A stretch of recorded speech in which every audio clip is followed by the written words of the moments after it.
I'm still not sure what scares me more, the ocean or how clean my brain keeps the parts of it that try to kill me. Ask me what I ate yesterday, and I'll blank. Ask me what my wife's sister said at Thanksgiving, and I'll shrug and get it wrong. But there are moments that come back with the kind of detail that makes you taste metal again, like somebody cracked open a battery on your tongue. I can hear the sound before anything else, the slow, polite ping of a sonar test, muffled through steel, and the thin drip, drip, drip of water landing somewhere it had no business landing. One of those moments was a Sunday evening in November of '89. My mom had started volunteering at the Maritime Museum in our town, and I begged to go with her. I didn't want to stay home with my dad. He was the kind of guy who watched fishing shows like they were playoff games. He'd sit there in his stained hoodie, chewing sunflower seeds, spitting shells into an empty coffee can, and growling at the TV like the bass could hear him. If his team didn't bite, he took it personal. That day he'd come back from the river in a mood, empty cooler, cold hands, and that look on his face like he was owed something by nature. So I went with my mom because the museum felt like a place with rules and lights and adults who smiled even when they were tired. It was built on the edge of the harbor, a big brick thing that used to be a Coast Guard station before they moved upriver. You could smell the whole place before you even got inside, salt and old paint and diesel from the boats, plus that sweet rot from the pilings in the water when the tide was low. My mom had a board meeting in the office upstairs. They called it the board, like they were running Wall Street and not a dusty museum that sold postcards and candy.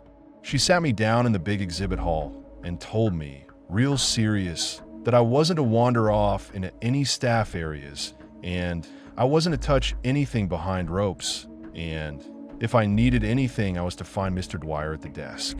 I nodded like a good kid and lied like a good kid. The hall was enormous to me back then. It wasn't an auditorium with red velvet like a theater, but it had the same feeling, like you'd walked into someplace meant for an audience. The lights were high and yellow, the kind that made everything look like it was underwater even on land.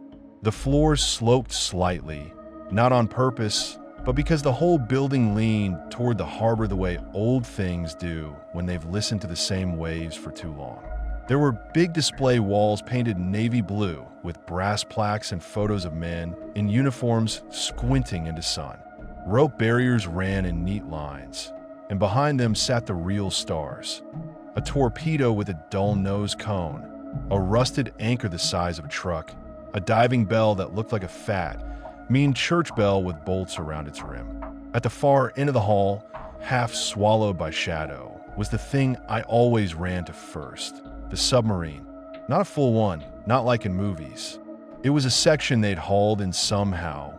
A chunk of a decommissioned boat, control room and forward compartment, cut clean like a slice of meat. They put on a concrete cradle and built a walkway up to it so people could file through. You could step inside and see the gauges, the periscope tube, the cramped bunks. There were speakers hidden in there that played ambient sounds on a loop. Creaking hull, distant prop, and that soft sonar ping every now and then, like somebody tapping a wine glass with a spoon. Ping, ping, ping. I brought toys because I was 7 and my mom didn't trust me not to cause chaos with nothing to do. I had a little plastic submarine, a Batmobile, and one of those cheap action figures with arms that barely moved. I wasn't supposed to run on the exhibits, but the hall was empty, and when you're a kid, empty feels like permission. So I did what I always did. I sent the Batmobile skittering down the sloped concrete floor like it was escaping something. I made the submarine chase it because my imagination didn't care that vehicles weren't supposed to fight each other. The only sound in the whole place was plastic wheels rattling over hairline cracks and my own breath. And then, underneath that, the museum's fake ocean, the looped creek, the low hum, and the sonar ping that never seemed to come from the same place twice. I thought I was alone. I know now, you're never alone around water. Not really. Even when you can't see it, it's there pressing against walls, waiting for a seam. I ran toward the submarine exhibit because my toy sub slid under one of the rope stanchions and I didn't want to get yelled at for crossing the barrier. I ducked low, reached in, grabbed it, and when I stood up, the lights changed. Not all at once. It was like the building took a breath and decided to pay attention. The overhead fluorescence dimmed until the hall went bruise dark, and then spotlights along the submarine exhibit kicked on, bright and white, aimed at the cutaway hatch like it was a stage entrance. A motor whined somewhere behind the display walls, and the submarine's heavy steel door, the one that was usually bolted open, shifted. I heard the metal rollers, that clickety-clack sound of old mechanisms waking up, and the hatch swung wider, as if somebody had pushed it from inside. The museum's sound loop stopped. No kayak, no, just the harbor outside, faint through brick and glass, and the drip, drip, drip I hadn't noticed before because it had blended into everything.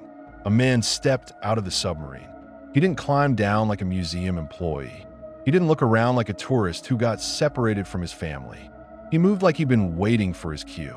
He wore a dark uniform, not modern Coast Guard blue, but something older, black wool with brass buttons, a white scarf tucked at the throat, and shiny shoes that didn't make sense on a concrete floor that left salt dust on everything. He had a cap under his arm, the kind with a stiff brim, and in his other hand he held something that glinted under the spotlights. A pointer, like a teacher's, except it wasn't wood. It looked like polished steel, and the handle had a shape worked into it, some kind of sea creature curled around the grip. A snake, maybe, or an eel. He had a mustache, oiled and neat, the kind my grandfather had in old photos. His lips were thin and pale. When he smiled, it didn't reach his eyes. He walked along the exhibit platform, boots quiet, and then he stepped down onto the hall floor like gravity didn't apply the same way to him. He lifted the pointer and tapped it once on the concrete. Tick! The sound traveled too far, like the room was a metal tube. He started talking, not to me at first, to the empty hall, to the air, like he was addressing an audience that I couldn't see because I was too small and too stupid and too alive. His voice was warm in a way that made you lean in. It had that seasoned sailor sound, brine and tobacco and coffee burnt in a percolator. He spoke about depth like it was a lover, about darkness like it was a friend, about the pressure that made men pray without meaning to. His words rolled out smooth, practiced like he'd said them 100 times in front of clapping hands. He described operations and incidents and unfortunate mechanical realities with the same casual tone my dad used to describe a fish that got away. He talked about men in steel tubes, listening to pings bounce off things they weren't allowed to name. He talked about the station below and the listening line and the thing that answers when it shouldn't. He laughed once, low and amused, and it made my skin pebble. I stood there with my toy sub clenched in my fist, caught between wanting to run and wanting to see what happened next. Because even at 7, I recognized performance when I saw it. The way he paused, the way he shifted his shoulders into the light, the way he let silence hang like a hook. Then he turned his head and looked straight at me. I swear to God, the spotlights got brighter, and for a second I couldn't see his face, just the shine off his buttons and the pale oval of his scarf. Then my eyes adjusted and his gaze hit like a hand on the back of my neck. "Well," he said, friendly as anything. "There you are." My mouth went dry. I couldn't make my voice work right away. The smell hit me then, oil and cold metal, like the inside of a toolbox left open in rain. I'm just playing," I managed. "Me too." He stepped closer, and the air around him felt cooler. "Name's Roger." It was weird hearing an adult introduce himself like that to a kid. Grown-ups in my world didn't do that unless they were trying too hard. My mom's friend would just say, "Hi, sweetie," and then talk to my mom like I wasn't there. He pointed the steel pointer at my hand. "You like submarines?" I nodded because that seemed safer than talking. He glanced up at the stairs that led to the museum office wing. "Your mother's in her meeting." "Nil." "Yes?" "Good woman. Good heart. Always thinks the water can be made polite if you put up enough ropes." He said my mom's name like he'd tasted it before. My stomach flipped. Do you work here?" He smiled wider, and that's when I noticed something wrong with his teeth. Not rotten, just too even, too white, like they belonged to a mannequin. I've worked here longer than anyone, he said. Longer than the plaques. Longer than the folks upstairs pretending they're steering the world. He crouched down so we were eye level. His knees didn't crack. His face didn't strain. He didn't smell like aftershave. He smelled like bilge. Tell me, he said, what do you see when you look at that submarine? A submarine, I said, because I was 7 and literal. He let out a soft chuckle. Sure, steel, wires, gauges, tight bunks, a lot of brave men farting in a tube. He said it like it was normal to talk like that to a kid, and it made me laugh once, nervous and sharp. His eyes locked on mine. But that's not what it is. He lifted his pointer and tapped the side of the cutaway hull.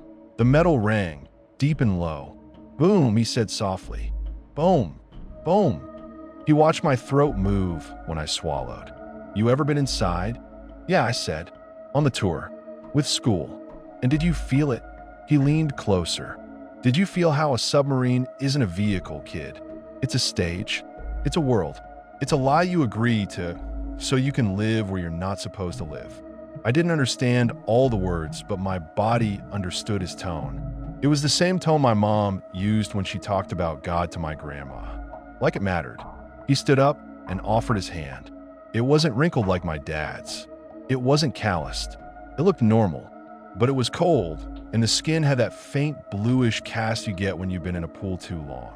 You ever hear the ocean from the inside? He asked. I hesitated. I knew I wasn't supposed to go anywhere with strangers. My mom said it like a rule, like gravity, but he knew her name. He knew where she was. And we were in a building full of boats and uniforms and adults who would have stopped something weird, right? Also, the museum was empty. The hall was quiet, and the submarine hatch was open like a mouth.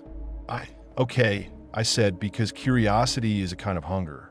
He squeezed my hand once, not hard, just enough to make it feel like agreement. Good, that's good. We walked toward the submarine exhibit. Every step sounded too loud, and with each step the air tasted more metallic like pennies. The spotlights made the rest of the hall vanish. The rope barriers looked flimsy now like props. As we climbed the walkway, I glanced back toward the glass doors that looked out at the harbor. The water outside was dark green, lumpy with wind. A few boats bobbed at their slips. A gull screamed like it was getting murdered. Normal. Inside the hall, nothing was normal. Roger guided me through the hatch and into the submarine compartment. The inside was dim, lit by red bulbs like emergency lights. It smelled like old rubber and oil. The gauges on the walls were dark, but when we stepped deeper, some of them flickered on, needles twitching like they were waking up. Ping! The sonar sound came from nowhere and everywhere, and it felt different in here. More real. It vibrated in my teeth. Everybody wants the surface, Roger said, voice echoing off steel. Everybody wants fresh air and sunsets and the kind of fear you can outrun.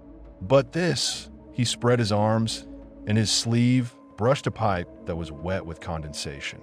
Droplets ran down and fell onto the deck. Drip.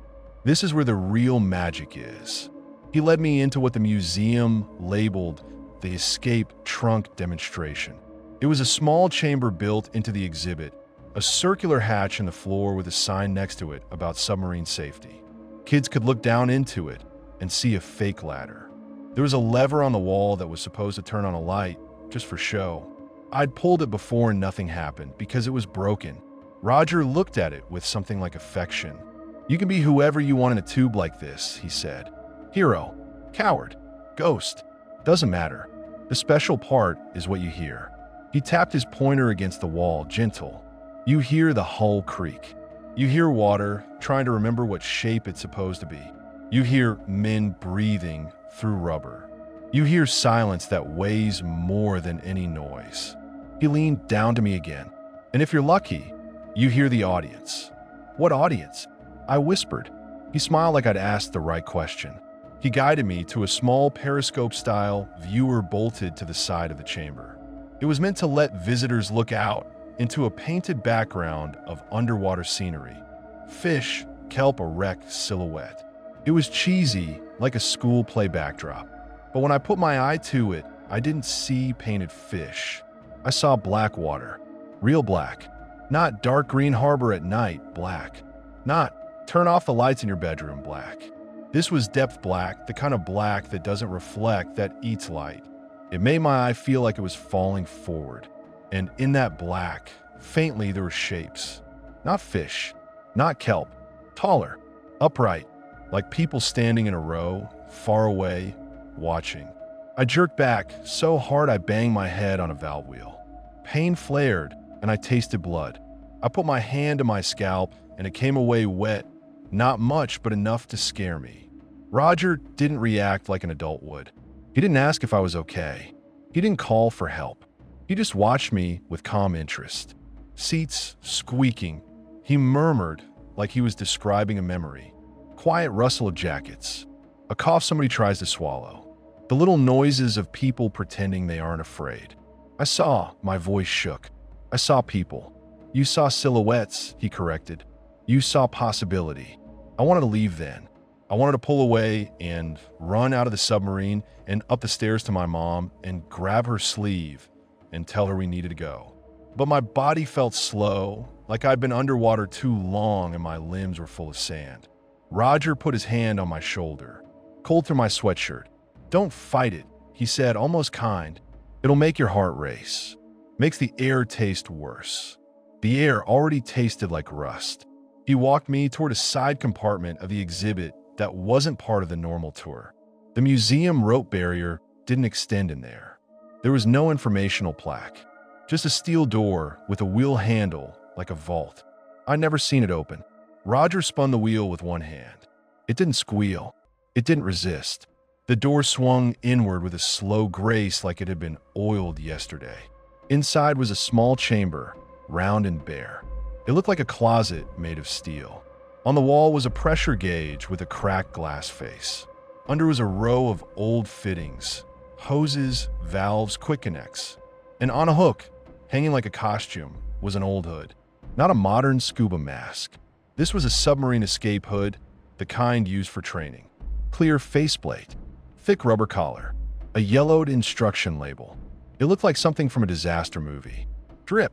There was water on the deck inside the chamber. A shallow puddle, shimmering under red light. I could see my reflection in it, warped. Roger stepped in and beckoned me with 2 fingers. You want to see something really neat? I should have said no. I should have screamed. I should have run. But my whole life, the ocean had been the one thing that made my dad soft. The one thing that made my mom stop talking and just stare. Our town was built around it. Boats, docks, tides, storms. Water was where stories happened. And here was this man offering me a secret. Like I'd been chosen. So I stepped into the chamber. The steel door swung shut behind me with a soft, final click. My heart jumped into my throat. Hey, Roger held up a hand. Perfectly safe, he said. It's a trick. Folks upstairs, they don't like it. Insurance, liability, all that. He smirked. But the ocean doesn't give a damn about paperwork. He lifted the hood from the hook and turned it so I could see the collar. This is how you breathe when you're not supposed to, he said. This is how you live where you don't belong. I stared at it. The rubber collar was wide, meant to seal around the neck. It reminded me of a noose in cowboy cartoons, only heavier, more real. Roger knelt and placed it gently against my throat like he was fitting me for a costume. The rubber was cold and damp. Hold still, he said. I don't. My voice cracked. I don't like it. You're supposed to feel that, he said, and his tone hardened just a fraction. Fear makes you honest. He pulled the collar over my head. It slid down and settled around my neck with a soft suction sound. The clear faceplate hung in front of my face, fogging instantly with my breath. The smell inside the hood hit me like a punch. Old rubber, stale air, something sour like sweat that never washed out. Roger stepped back and admired me. There you go, he said. Now, look scared.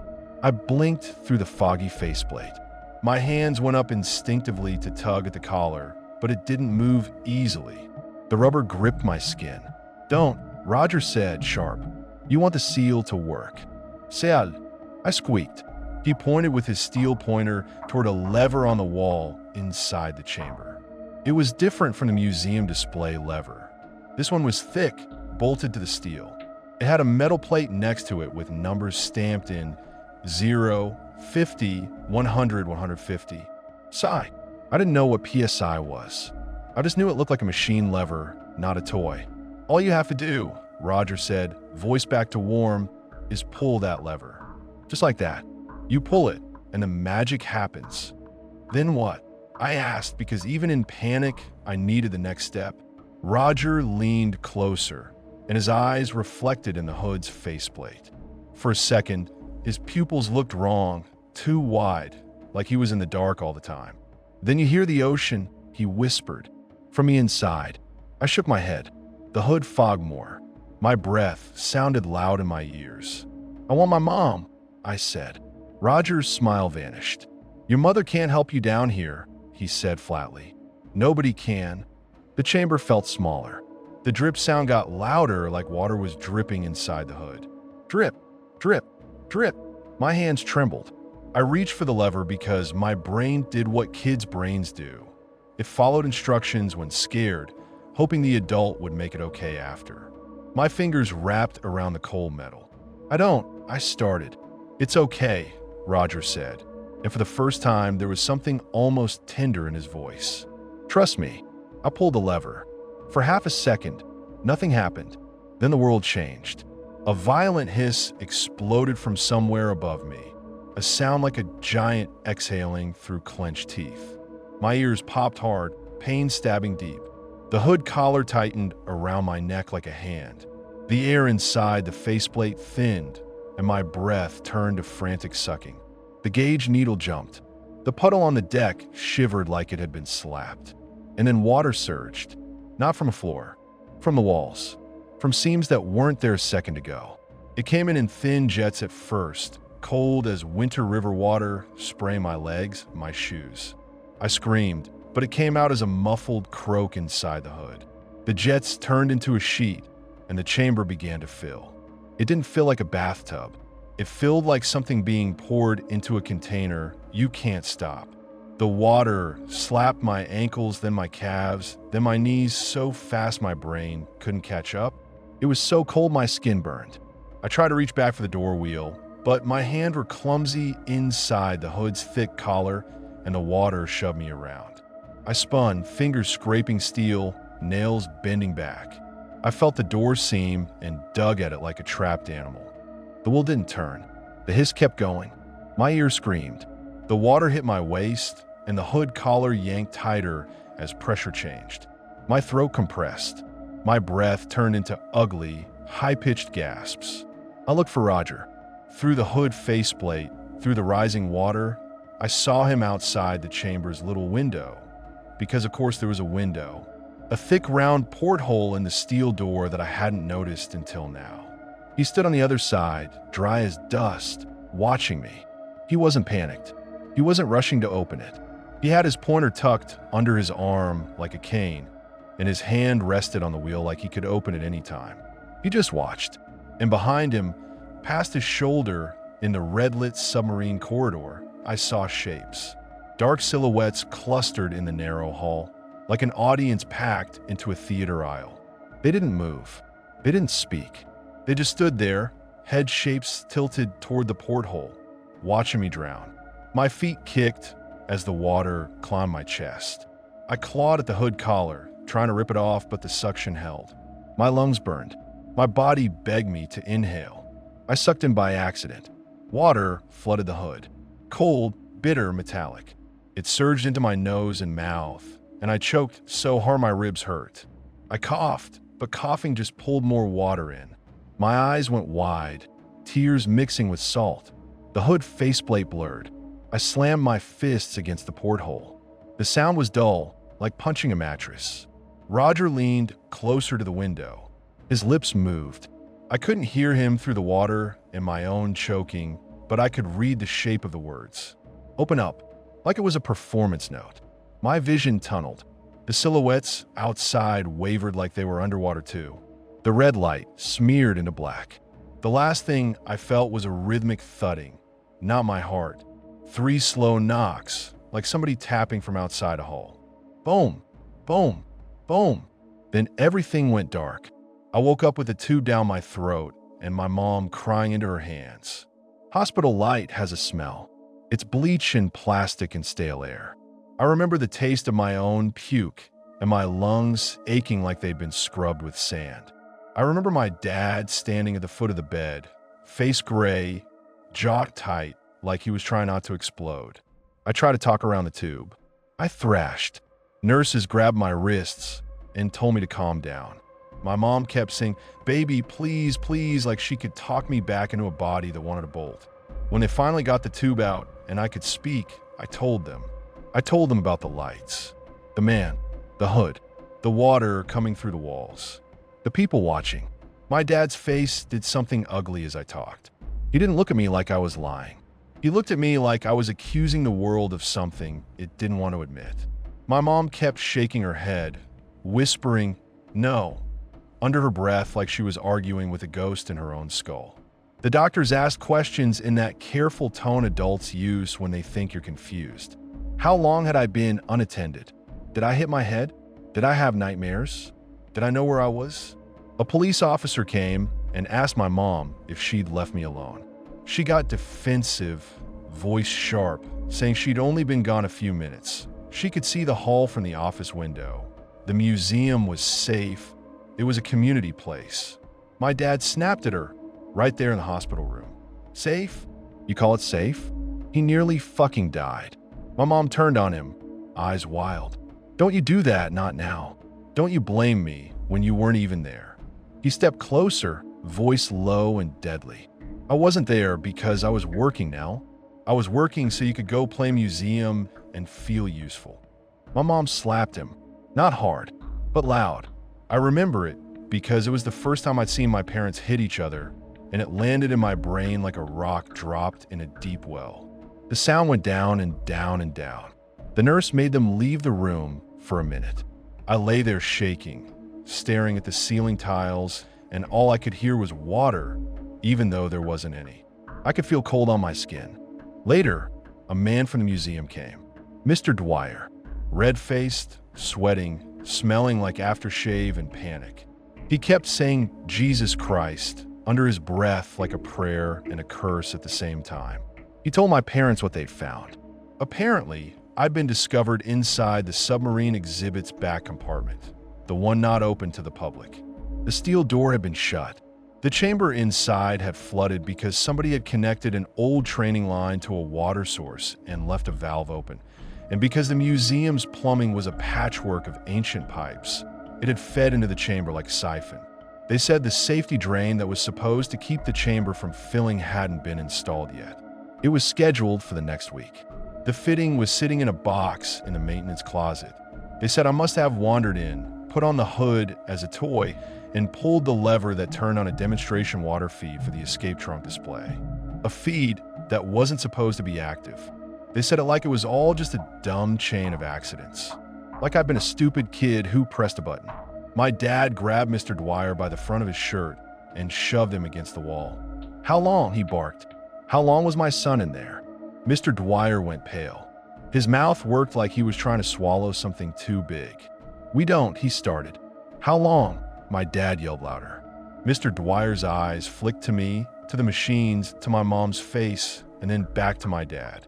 10 minutes, he said, voice shaking. "Maybe more. Could have been 20. We don't know. He was blue when we got him out." My mom made a sound like an animal, like something ripped out of her chest. She slid down the wall and sat on the floor, hands over her mouth.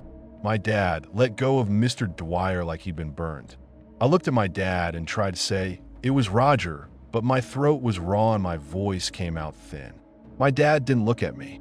He stared past me, like he was looking through steel. After Mr. Dwyer left, my mom sat on the edge of the bed and brushed my hair back with shaking fingers. "Sweetheart," she whispered, "there was no man."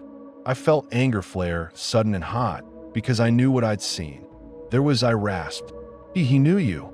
He knew your name." My mom's eyes filled again. She looked terrified, but not of me. Of the idea. She leaned in close and whispered like the walls might listen. We used to talk about him. My skin went cold all over again. Who? Not him like a person. She swallowed hard, like a story, a thing people said. I stared at her, waiting. She exhaled slow, and I could smell coffee on her breath from the hospital vending machine. They said there was someone, she said, in the old station. Before it was the museum. Before it was even us. A man who didn't come back from a dive. I didn't blink. They called him Roger, she said, and her voice cracked on the name. Because that was his name. He was Navy.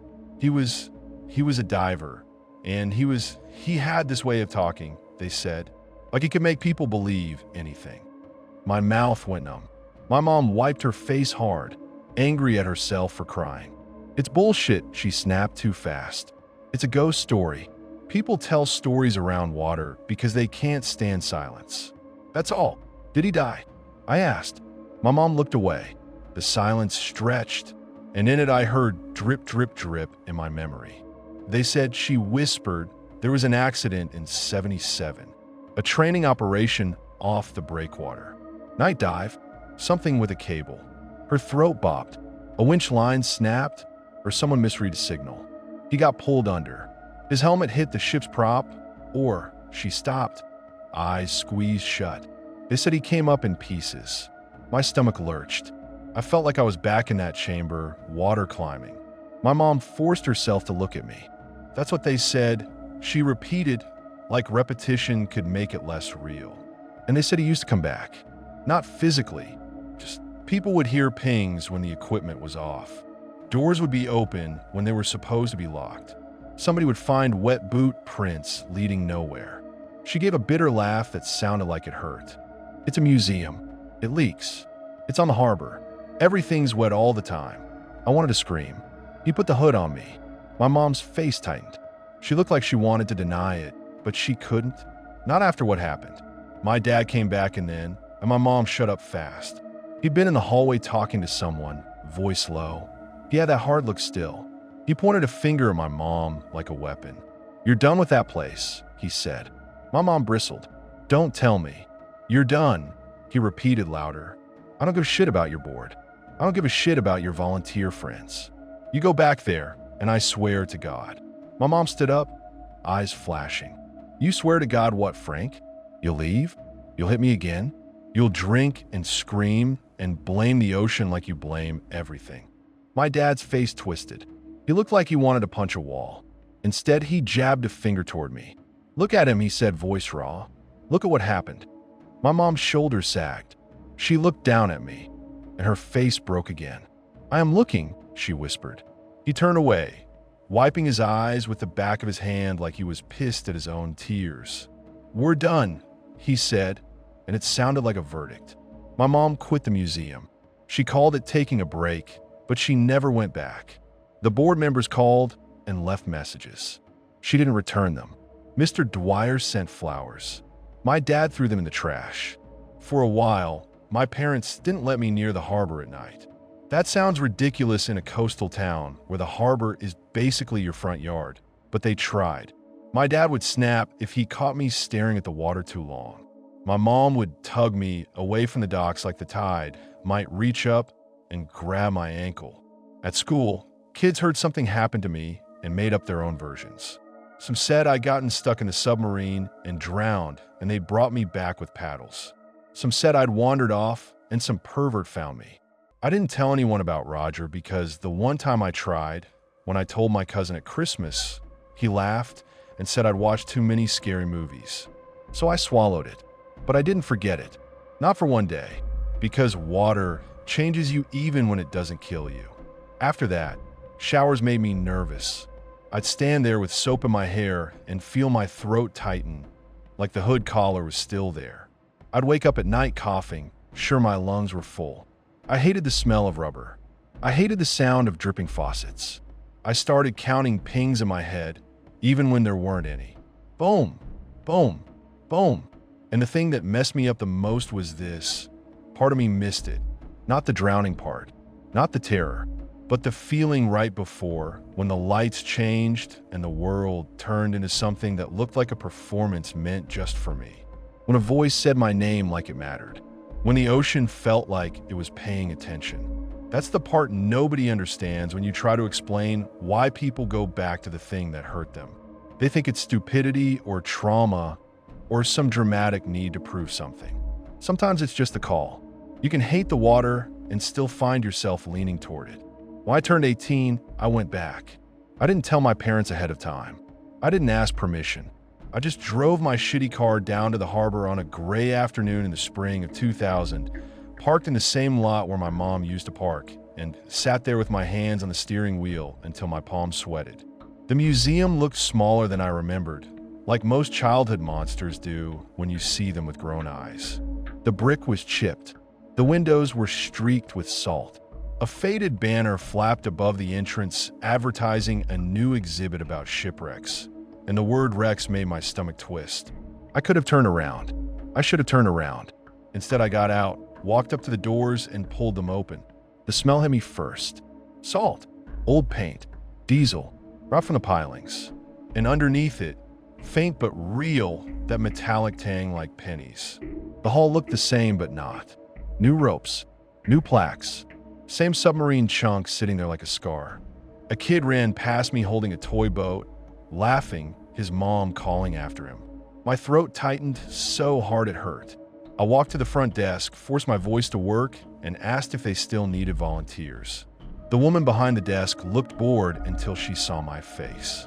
Then her eyes sharpened like she recognized something in me. "Fill out the form," she said, sliding a clipboard toward me. "We always need hands." My pen shook as I wrote my name. The paper felt thin and flimsy under my palm, like it could tear if I pressed too hard. I could hear my own breathing too loud. Behind me, somewhere in the submarine exhibit, a soft sonar ping sounded. Ping. I froze with the pen hovering. The woman didn't react. She didn't even blink. I finished filling out the form anyway, because my body had already decided what my brain was still arguing about. When I handed it back, she glanced at it and nodded toward a door marked staff only. "Maintenance manager's name is Callahan," she said. "Go talk to him in the back. Tell him you're not afraid to get wet." I swallowed. "Yeah," I said, voice rough. "I'm not afraid to get wet." As I pushed through the staff-only door, the air changed. Cooler, more damp. The hallway beyond smelled like mold and engine grease. The lights buzzed overhead, and somewhere deeper in the building, water dripped steadily, patient as a heartbeat. Drip, drip, drip. As I pushed through the staff-only door, the air changed. Cooler, damp, like a basement that's been breathing through wet concrete for 50 years. The hallway ran behind the exhibit walls, all painted cinder block and old utility lines. It wasn't the cute museum anymore.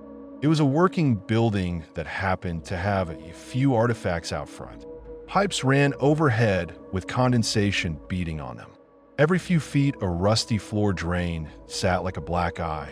And somewhere ahead, steady as a metronome, something dripped. Drip, drip, drip. I followed the sound because of course I did. I told myself it was just plumbing. I told myself I was a grown man now, not some kid with a hood around his neck. My hand still shook a little anyway. The maintenance office was a cramped room with a metal desk, a coffee pot that looked welded in place by years of spills, and a bulletin board full of laminated safety posters nobody read. A space heater hummed under the desk, fighting a losing battle. A guy in a gray work shirt sat behind the desk, boots up on a filing cabinet, flipping through a manual. Late 40s, thick neck, arms like dock pilings. He didn't look up when I walked in. "You lost," he said.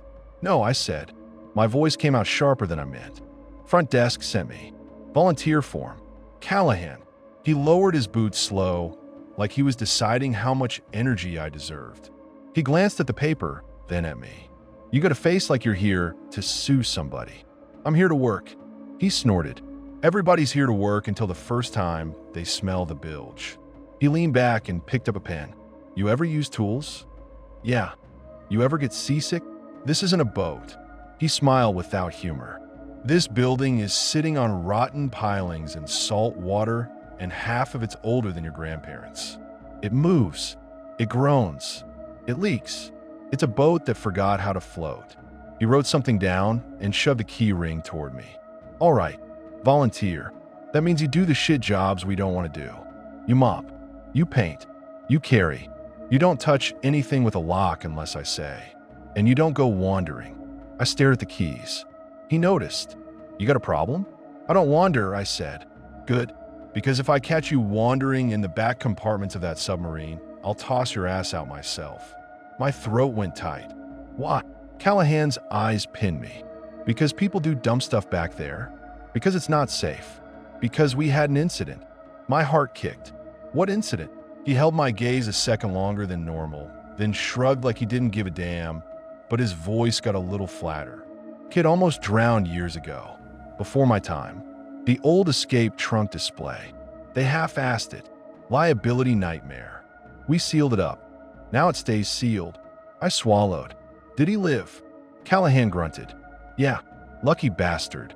I didn't tell him I was the lucky bastard.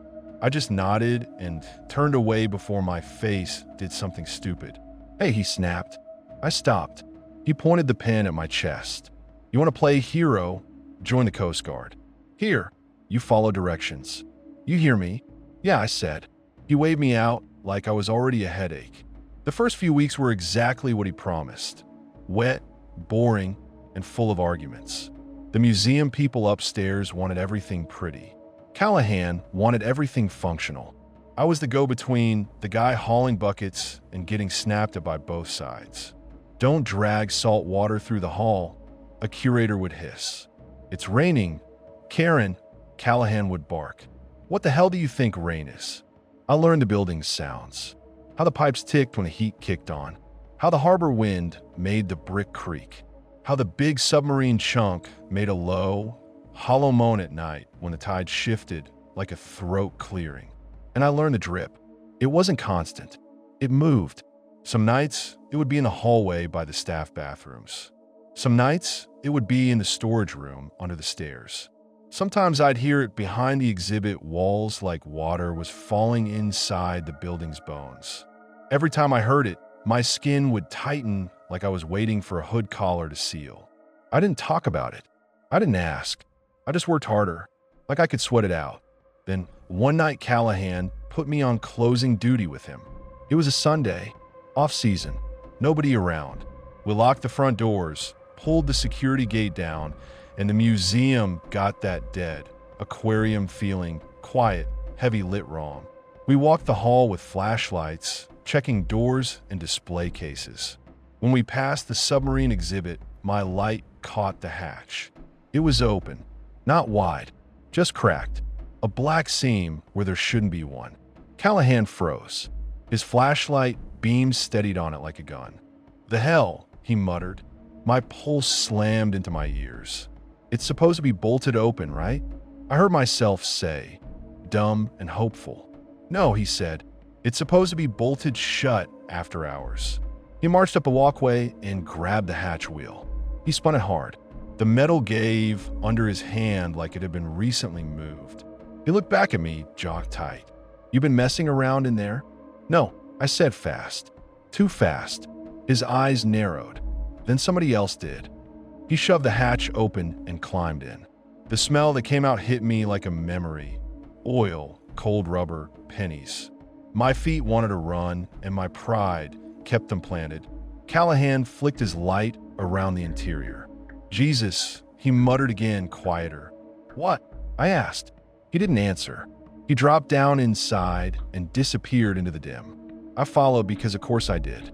Inside, the exhibit felt smaller than I remembered. The red emergency bulbs were off, so it was just our flashlights cutting tunnels through metal. The fake ambient sound loop wasn't running. No plafilcrex, just real silence. And under it, ping, soft, distant, not from speaker, from the hall itself, like someone tapping steel from the outside. Callahan stopped dead in the corridor.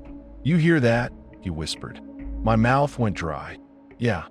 He swung his flashlight toward the escape trunk door. the staff-only compartment. The wheel handle had fresh wetness on it.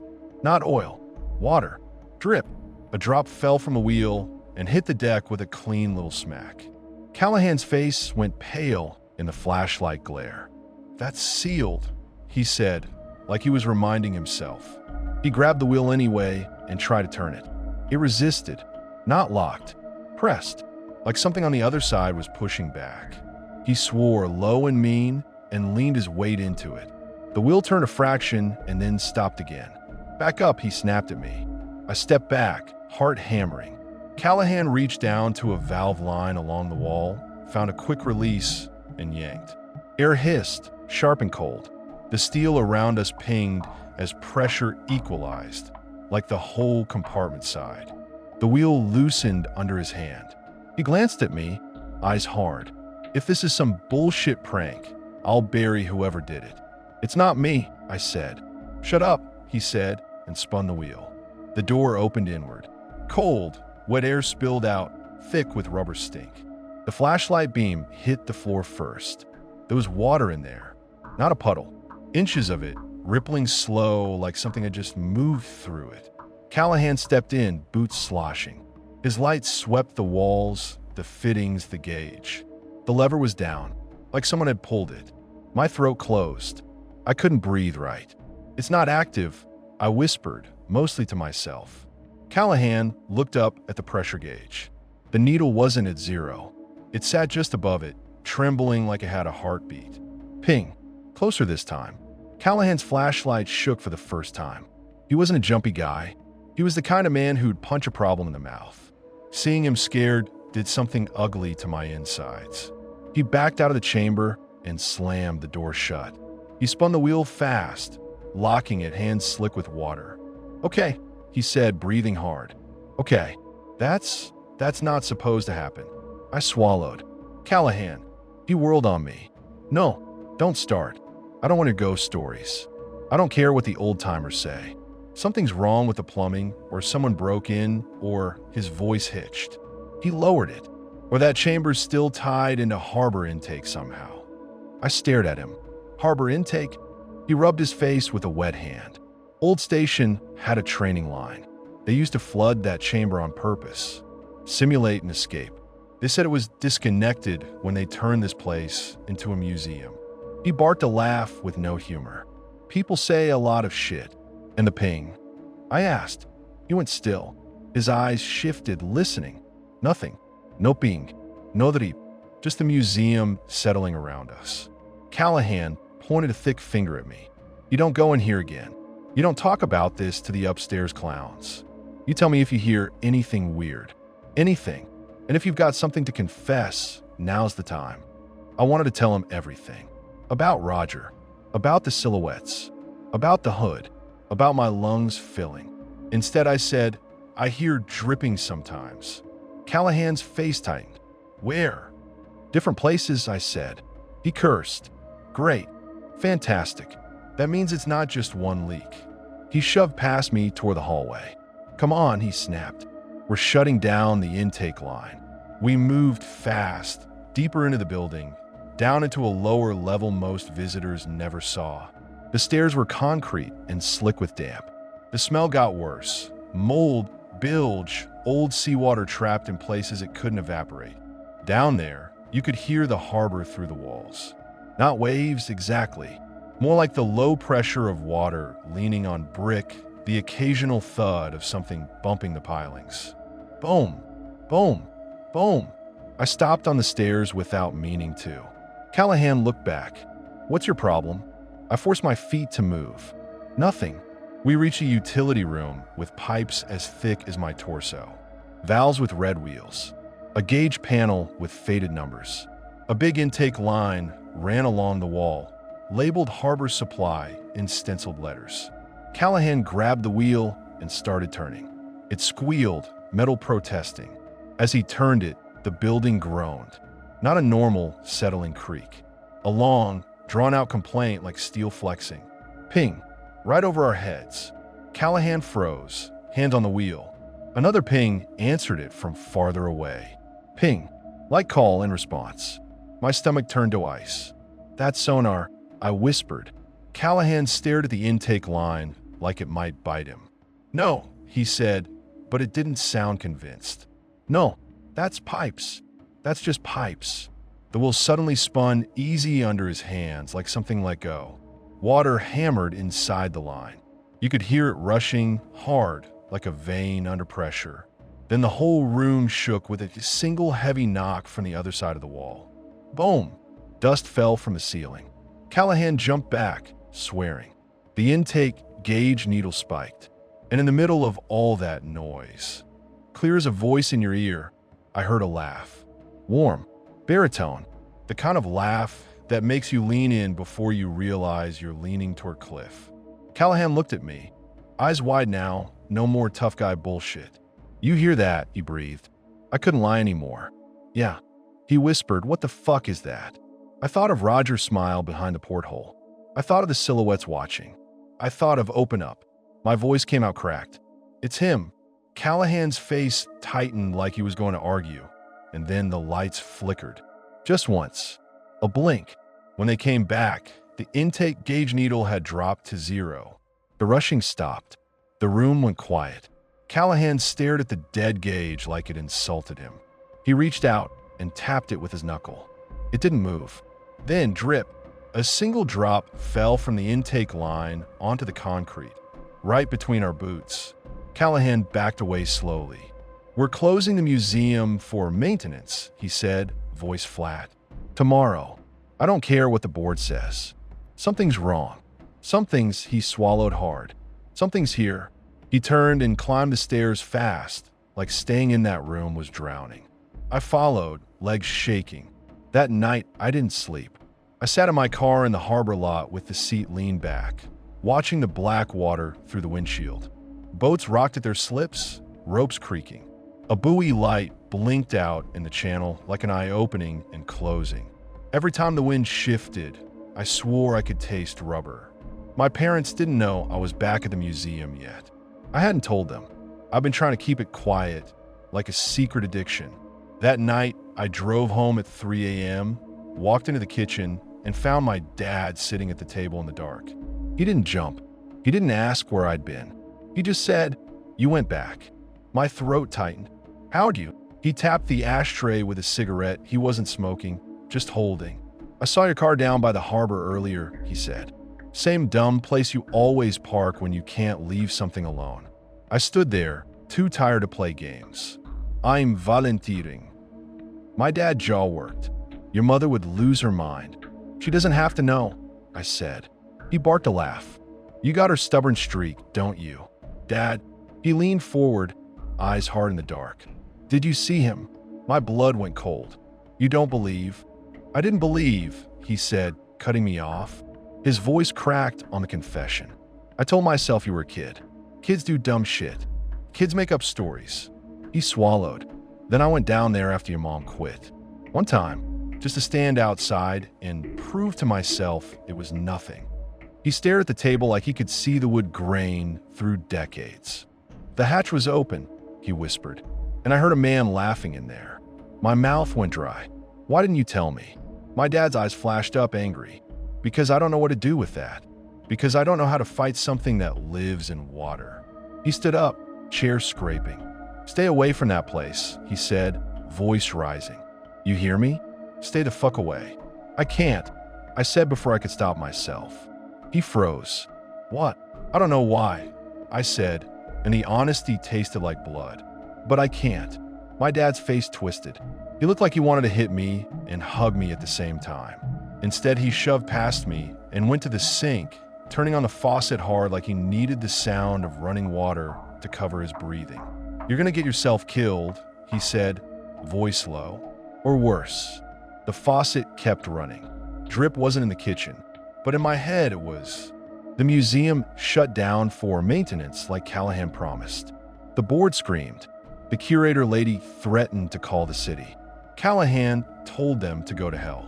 He brought in a plumber who swore up and down the intake line was disconnected. He brought in an electrician who found nothing wrong with the lights.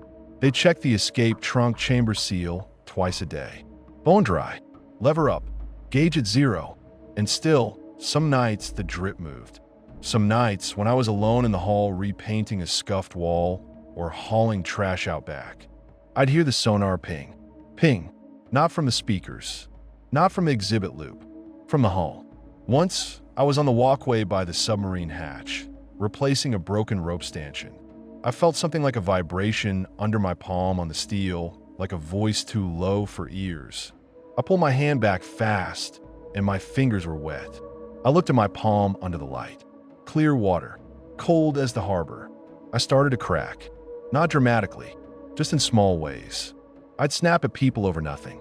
I'd flinch when a sink gurgled. I'd wake up gasping like my lungs forgot the surface.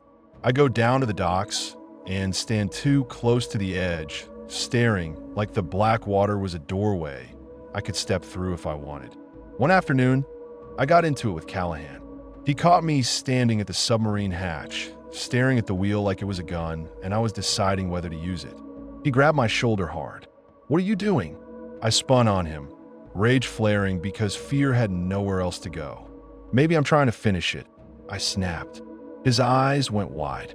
"Finish what?" "Whatever he started," I said, voice shaking. "Whatever he wants." Callahan shoved me back against the exhibit wall, hard enough to rattle the glass case beside us. "Listen to me," he hissed, face inches from mine. "You are not special. You're not chosen. You're not the hero of some ocean ghost bullshit. You're a kid who got lucky once, and you're about to get unlucky if you keep staring at that door." I shove him back. "You don't get it." "You're right," he snapped. "I don't, because I still like breathing." We stood there, both shaking, the museum quiet around us like it was holding its breath. Then we heard it together. Drip. From inside the submarine. Callahan's face went white. He released me like I burned him. We stared at the hatch. It was closed, bolted, sealed, and still, from inside, water dripped. Drip, drip. Callahan whispered. "No." I laughed once, ugly and sharp, because what else do you do? "Yeah," I said. "That." Callahan backed away, shaking his head. "I'm done," he said. "You hear me? I'm fucking done."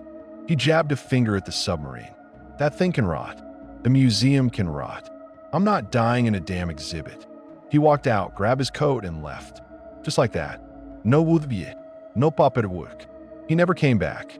The museum stayed open because nobody wants to admit their pretty little community place is haunted by something wet and angry. They hired a new maintenance manager who smiled too much and didn't ask questions. The curator lady pretended Callahan never existed. I kept volunteering, not because I was brave, because if I left, it felt like it would follow. That's the part one didn't tell anyone. I started to believe the museum wasn't where it lived. It was just where it could reach the surface. The first time I saw her was at the shipwreck exhibit opening. I was hauling folding chairs and trying not to look like a lunatic when she showed up late, hair damp from the rain, raincoat half-buttoned, annoyed as hell. She looked around the hall, took in the fake shipwreck display, the stage debris, the dramatic lighting, and said out loud to nobody, "This is tacky." I laughed because it was true and because it felt good to laugh at something that wasn't fear. She turned and saw me laughing, and her eyes narrowed. "You work here?" "Volunteer," I said, against my better judgment. She smirked. "Same." Her name was Marin. She was in grad school for marine biology at the State University, home for the weekend to help her aunt, who was, of course, on a museum board. She hated the politics. She hated the forced cheer. She loved the water anyway, because some people are wired that way. We argued the first night we really talked. She called the museum's shipwreck facts romanticized nonsense. I told her nobody came here for a lecture. They came here for a story.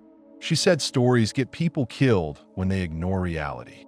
I said reality gets people killed too. We were loud enough that the curator shot us dirty looks. Marin didn't care.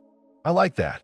We started seeing each other because she kept coming back, and I kept being there, and the ocean kept being the only thing either of us could really talk about without lying.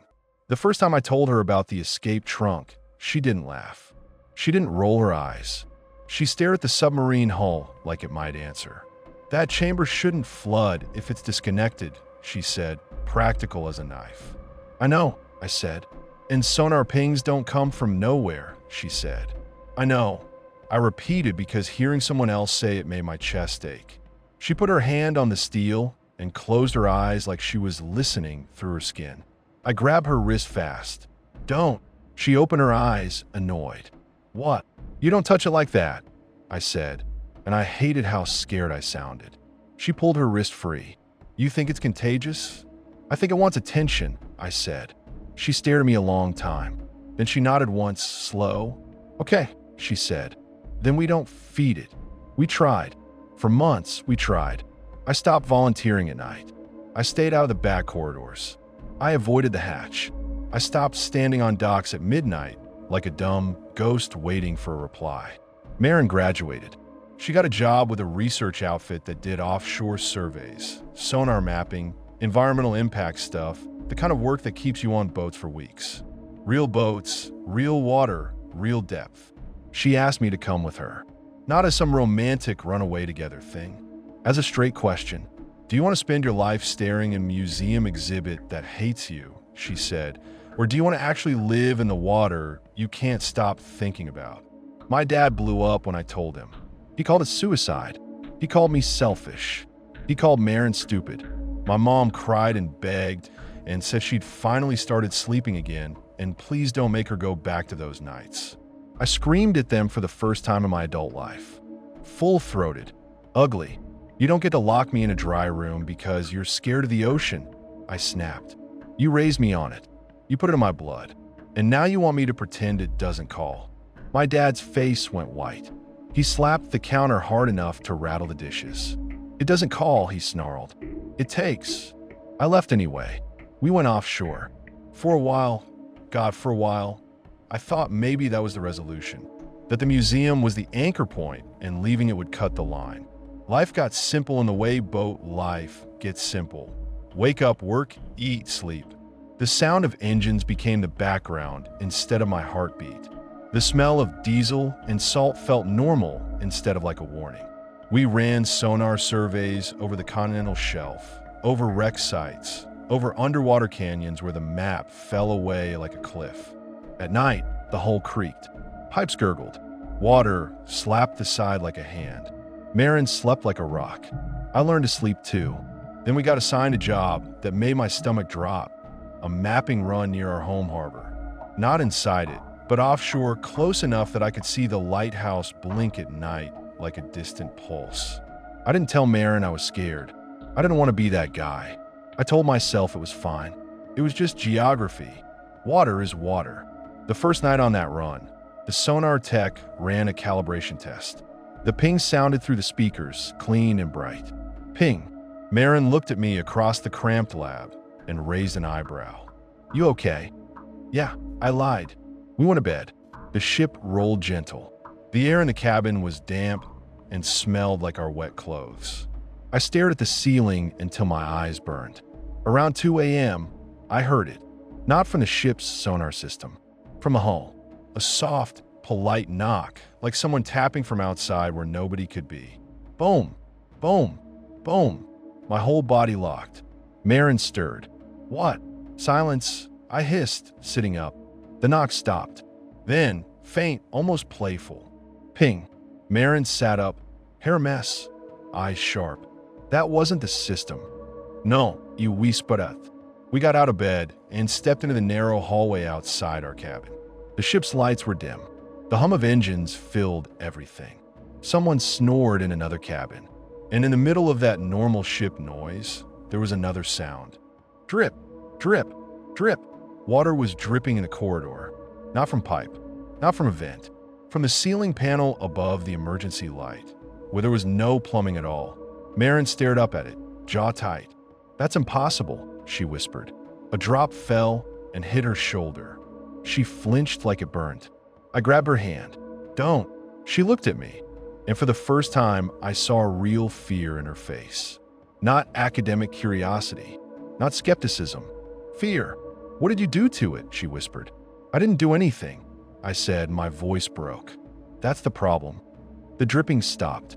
The corridor went dry like it never happened. Marin squeezed my hand hard enough to hurt.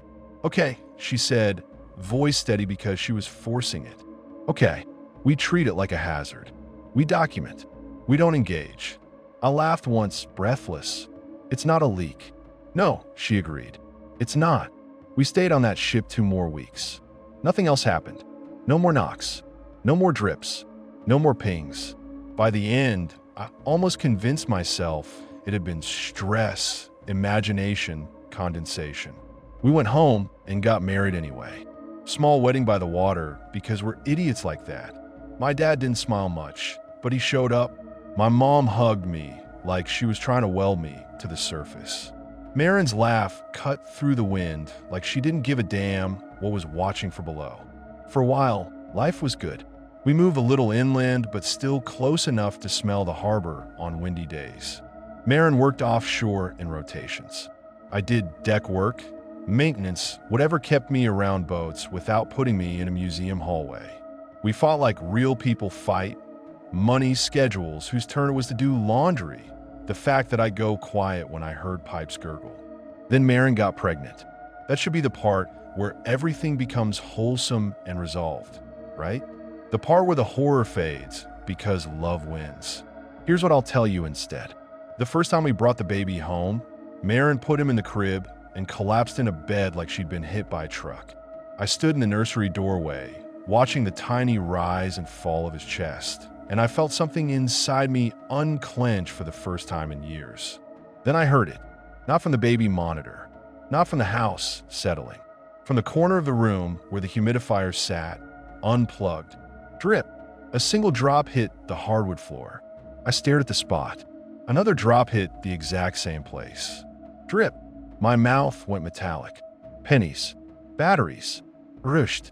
I backed up slow, eyes scanning the ceiling, the walls, the window. Nothing was wet. No leaks. No pipes. Dry as bone. The baby sighed in his sleep. I turned to leave, and my gaze caught the rocking chair by the window. It was one of those simple wooden ones, the kind people buy because they think it'll make them good parents. The chair was rocking. Not fast, not dramatic, just a slow, patient sway, like someone had just stood up from it. I didn't breathe. I didn't move. The chair rocked twice more, then stopped. From somewhere very far away, or maybe from inside the walls, I heard a soft sonar ping. Ping. I stood there in the dark nursery, listening to my son breathe, and I understood something that made my stomach hollow. It didn't care about the museum. It didn't care about the harbor. It didn't care about Miles. It cared about me, about the part of me that opened up when it spoke. I went into the kitchen, poured a glass of water from the tap, and my hands shook so hard the water sloshed over the rim onto the counter. I stared at the spill. The puddle reflected the dim kitchen light like any puddle. Then, for a second, the reflection wasn't my face. It was a man's smile, pale and neat, hovering in the water like it belonged there. I slammed my palm down on it, smearing it, splashing water everywhere. The reflection vanished. Just water again. I stood there breathing like I'd run. From the hallway, the baby monitor crackled with static. And under the static, so faint I almost convinced myself it was nothing, a warm baritone laugh rolled through, like a performer waiting for his cue.